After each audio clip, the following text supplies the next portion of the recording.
Bonjour à tous et bienvenue sur la chaîne pour une petite vidéo du week-end. Aujourd'hui, on va regarder essentiellement Bitcoin et on va regarder un petit peu où est-ce qu'on est, parce que là il s'est encore passé beaucoup de choses, ça n'arrête pas. Et la question que je me pose actuellement, c'est, j'avais attendu depuis longtemps que ce niveau soit percuté, on est arrivé dedans, le week-end a commencé, la question c'est est-ce qu'on va avoir ici un bottom intéressant ou est-ce qu'on est seulement sur de la faiblesse qui s'accumule et que donc ce niveau sera perdu. Voilà.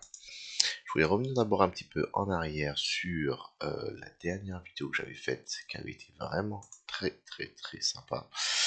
Nous étions à peu près ici, dans ces eaux-là, et ma question était, ok, c'est vrai que j'ai un niveau vraiment intéressant qui m'attend ici, est-ce que, du coup, euh, le problème, c'est ce niveau, du coup, n'a pas été percuté lors de la baisse précédente. Est-ce que le bottom est posé ou est-ce qu'on a une chance d'y retourner? Et j'avais dit que, après une analyse assez longue et assez technique et précise, que actuellement, pour moi, ce qui comptait, c'est qu'on avait une résistance ici, on avait un triangle, c'est ce triangle qui est terminé. Qui dit triangle est généralement une feinte, un fake out, donc idéalement, ça aurait été une sortie du triangle. Voilà, on réintègre.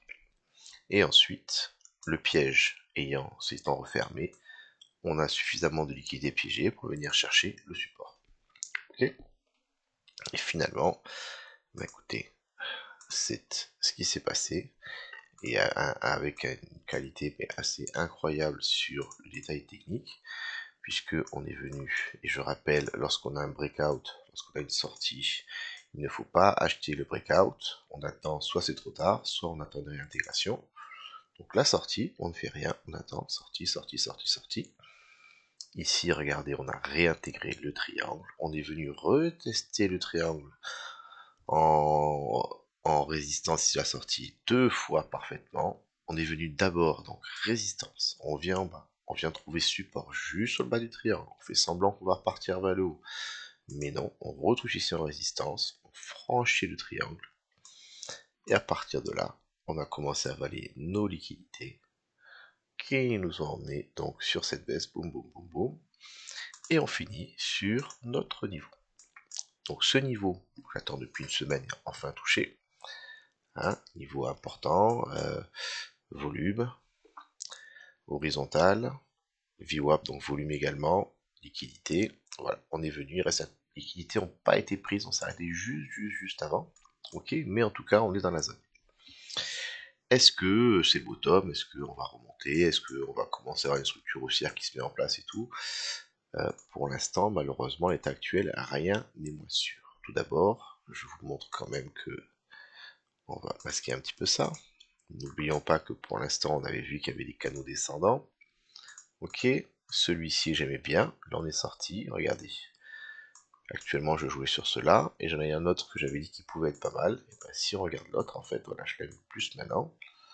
On voit qu'on est dans un canal baissier, on est toujours dans le canal baissier, donc on est toujours pour l'instant dans une baisse contrôlée.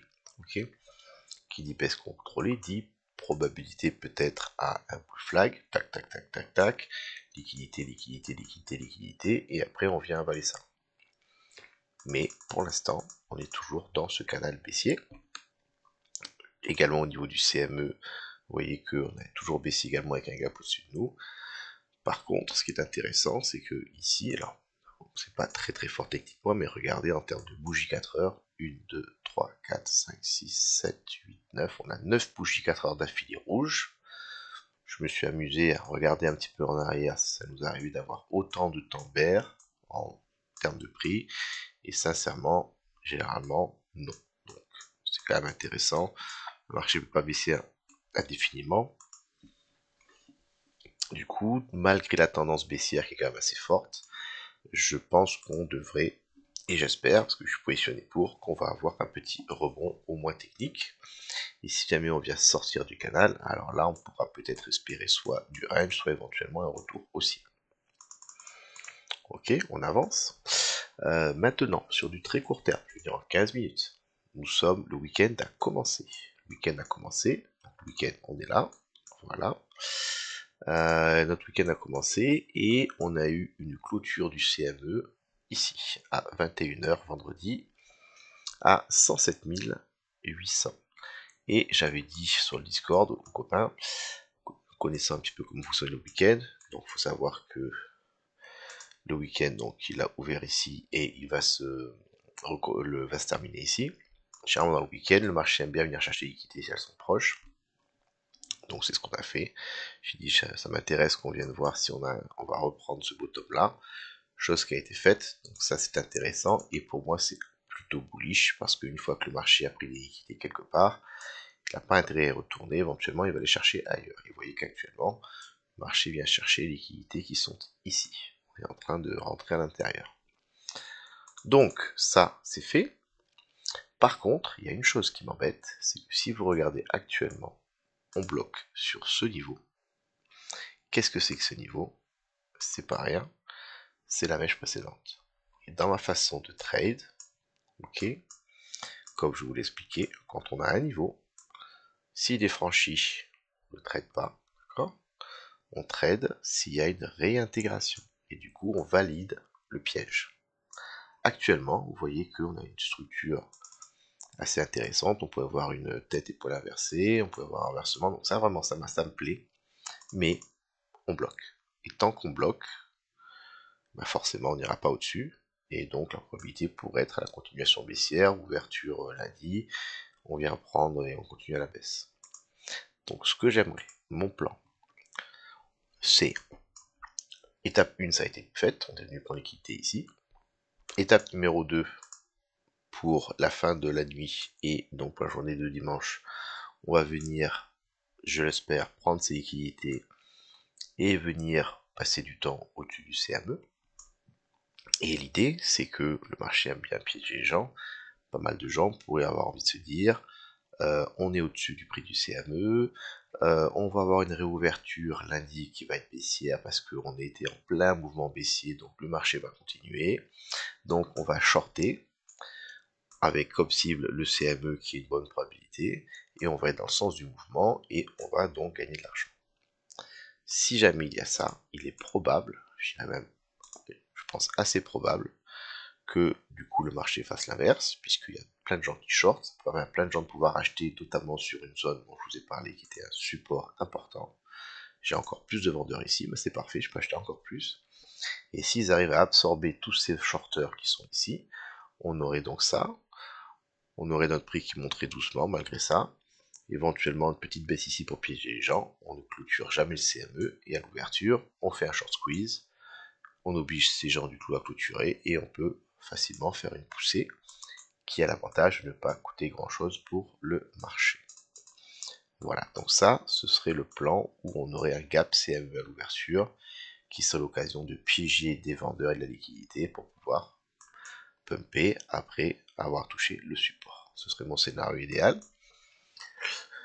Mais étant un week-end CME, on pourrait très bien aussi avoir tout simplement un range autour de la valeur du CME, le truc classique.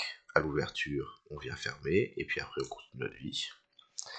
Et la question que tout le monde se pose qui est que est-ce que lundi on va ouvrir à la hausse ou à la baisse? Et ben malheureusement, je n'ai pas la réponse. Je pense qu'on va partir à la hausse parce que mon plan moyen terme me donne confiance là-dedans, et qu'on sort d'une baisse importante. Plus on baisse, plus on devrait quand même donner rebondir, même si je pense que ce rebond ne sera probablement que partiel. En tout cas, la probabilité pour moi actuellement, elle est au rebond. Et ça, également, ça me plaît comme structure pour espérer ensuite avoir une résolution. Voilà. Les niveaux intéressants du coup à suivre ensuite. Il faudrait qu'on tienne donc nos 108 600 en support. Lundi, grosse décision par rapport à la façon dont le CME va être géré en temps de cap, ça s'enverra très vite à la réouverture.